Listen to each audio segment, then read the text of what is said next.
She wanted a friendly separation. Those were her exact words, whispered as if I should feel relieved. Sophia, the woman I had loved for 4 years, had convinced herself, and me, that we could part ways without bitterness.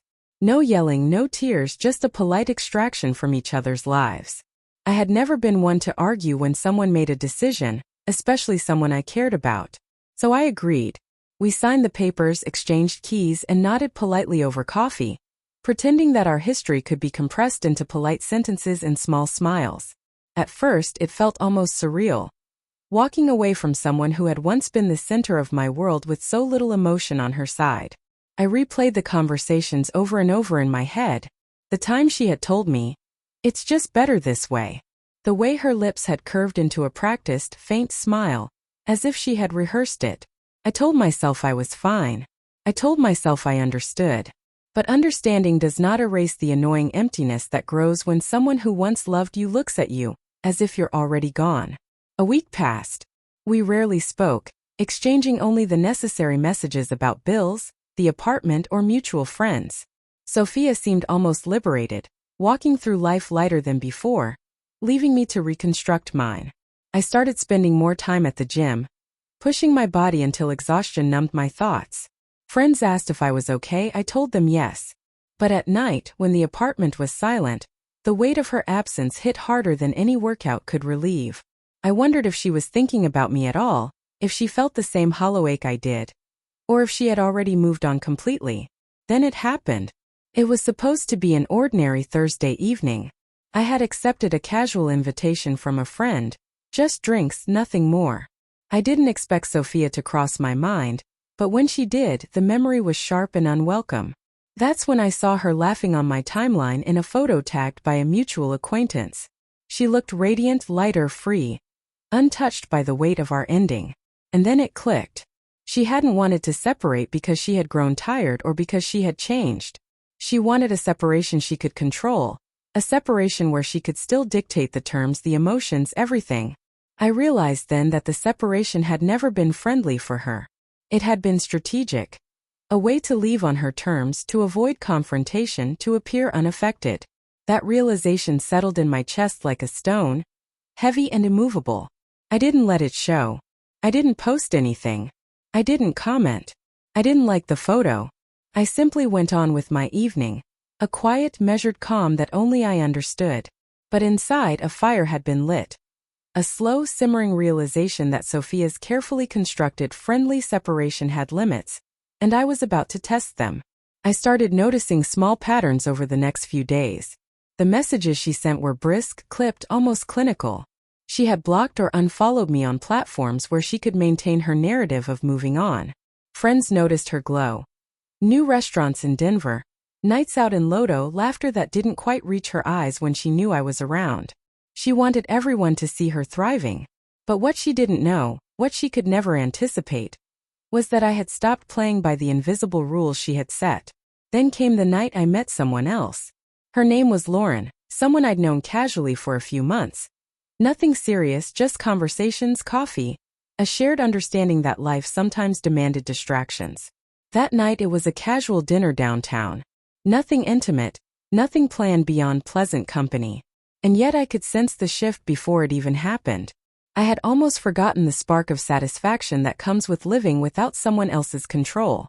I hadn't intended for Sophia to know, but the universe, or perhaps my subconscious, decided otherwise.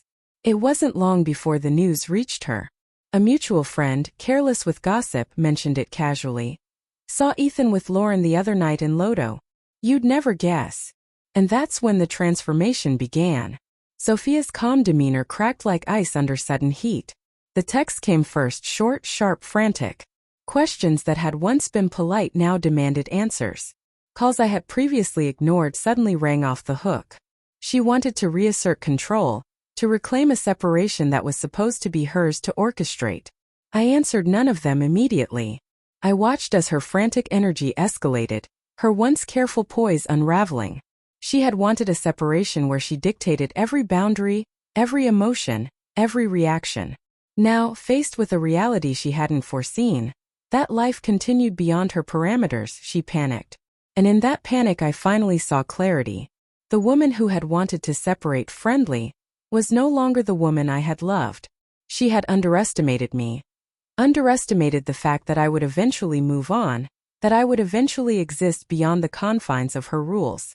As her messages grew desperate, I smiled quietly to myself, not because I wanted to hurt her, but because I finally felt free from manipulation, free from expectation, free from the constant need to anticipate her every thought.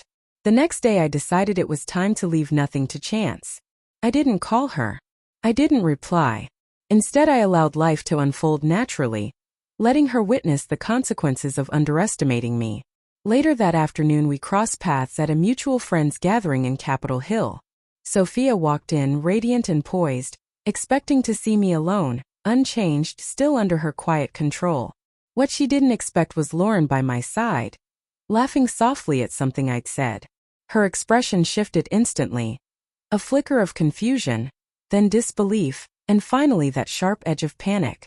The woman who had orchestrated a friendly separation now realized she had lost the narrative entirely. Her eyes searched mine, perhaps hoping to find hesitation, regret, or a trace of lingering attachment. There was none. I greeted her politely, with the calm that had become my shield over the past weeks. "Sophia," I said, voice steady. "Good to see you." No warmth, no guilt, just recognition. She attempted a smile, the kind she had perfected over months to maintain control.